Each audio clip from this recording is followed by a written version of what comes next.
केते सुंदर लगुच आकाशटा। मोर काम सरले मुझे टे बाहर बसे बसी बसी मुझे देखिली जे बहुत केते बादल छाई आमर जो चांदटा जाऊँगी केते सुंदर लगुच। मन अशांत थिले भी काम प्रेसर पड़े भी जदि एमती टे बाहर बस बहुत शांति लगे। तो मोर सब बड़े पार्लर काम सरले मुझे बाहर बसता एवं 9टा 9:30 राति तो मत बहुत भल लगे यहाँ। तो मुझे शूटिंग कर देछि बहुत सुंदर लगुच। देखो बादलटा हटी हटी जाऊँगी आमर चांद बाहर तो यहाँ मॉर्निंग शुणु यहाँ जो करंची गछ फूल गुड़ा एत सुंदर होती सकाल सकाल देखा व्यू गुड़ा बहुत भल लगे। मुझे बाहर बस चाह पिए तो टे से भी शूटिंग कर देछि। तो जय जगन्नाथ फ्रेंड, आज मुझे गोटे नुआ मोर भिडियो स्वागत करुँची। आज मुझे देखी दही करी दही तरकारी जो कि बहुत टेस्टी। ताकू आमे भात सहित रुटी सहित खाईपर। रुटी सहित तो बहुत बढ़िया लगे। तो तापाई करने देखो मुझे गोटे बड़ पियाज नहीं, तेजपत्र नहीं, लंका नहीं, टमाटर गोटे नहीं, ये लवंग गुजराती अलैच आउ गोलमरीच नहीं, डालचीनी नहीं, ये छोट छोट काजू नहीं आ धनिया पत्र टिके नहीं आउ तरकारी बनाया दही जोड़ा कि मु घरे बसई आउ ये आलूटा है ऑप्शनल।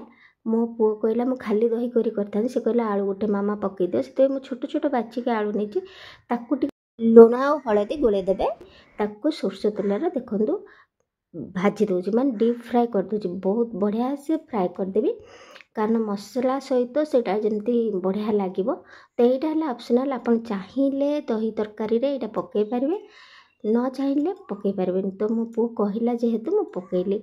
एबे देखो मु तेल नहीं जाइए बड़ टेबुल चामच मु 2-3 चामच नहीं जाइए। सोरष तेल करले सब जिनस भल देह पाई भी भल। तो अबे मु गुजराती अलैच लवंग गोलमरीच सबको पकई दूची। देखो गोलमरीच भी टिके नेबे, लवंग भी टिके नेबे, गुजराती नेबे, डालचीनी नेबे, लंका 2टा पकईली सबू नेबे, तेजपत्र नेबे, उड़ा सबू टिके फ्राए करदेबे। तरकारीटा बहुत टेस्ट लगे फ्रेंड्स। आपन थोड़ा करके रुटी रे खातु। आ पियाज जो काटी बड़ पियाजटा सेटा नहीं कि फ्राए करदेबे। तो फ्रेंड्स मैंने वीडियोटी भल लगे जे नुआ अच्छा मो चैनल प्लीज सब्सक्राइब करदेवे।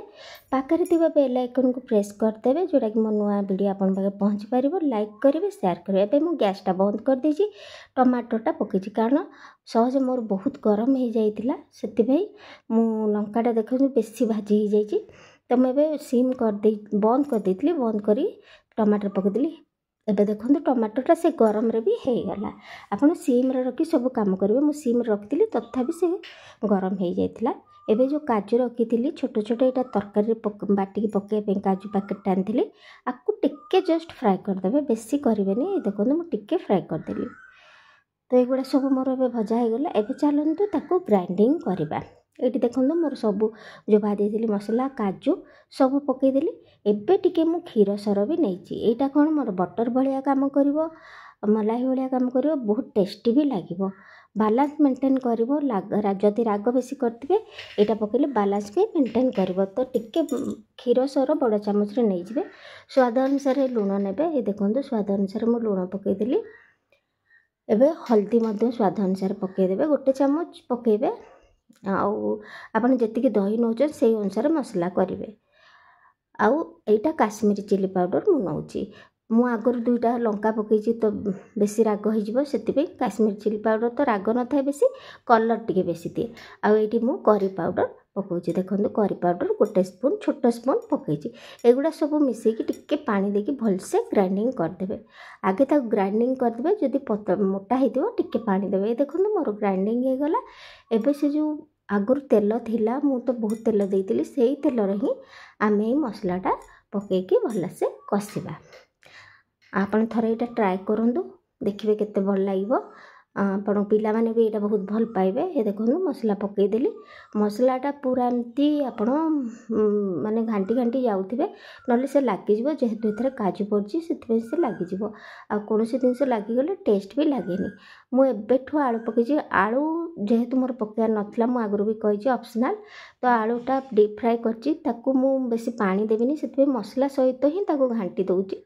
ଆଉ ଏବେ टिके टमाटर सॉस पकईदेवे बेसी पकईबेनि बेसी पकईले मीठा अंशटा रहिबो टिके पकईदेवे जोटा कि आपण जो राग करथिबे दहीटा टमाटर सॉस सबुर कॉम्बिनेशन रे एटा टिके मीठा अंश रहिबो बैलेंस मेंटेन करिवो तरकारीटा बहुत टेस्टी हो ए देखंतु टिके टमाटर सॉस पकईदेली एबे जो दही रखिथिली ताको पकईदेली आपण जत्ते भी दही नहीं पारबे से पड़िया मसला रेडी करेंगे से क्वांटिटी मु अल्प दही थिला से मु गोटे पियाज नहीं ये देखो आपको भलसे कषि कषि कषि कषि देखो मु पूरा भलिया करदेली मोटा करदेली हे देखो पूरा ହେଇଗଲା तो यहाँ देखा केते सुंदर लगुच ना सेमती रुटी सहित खाइले बहुत भल लगे भात सहित भी बहुत बढ़िया टेस्ट लगे एक्चुअली मु भात सहित करिछि आपण रुटी भात जा सहित भी कर पारंतु ताको गोटे गिनारे मु काढ़ी देली ये देखो तापर टिके धनिया पत्र देदेवे टेस्ट आहरी बढ़ीज आउ पियाज गोल गोल काटिकी रखिथे ताकू देदेवे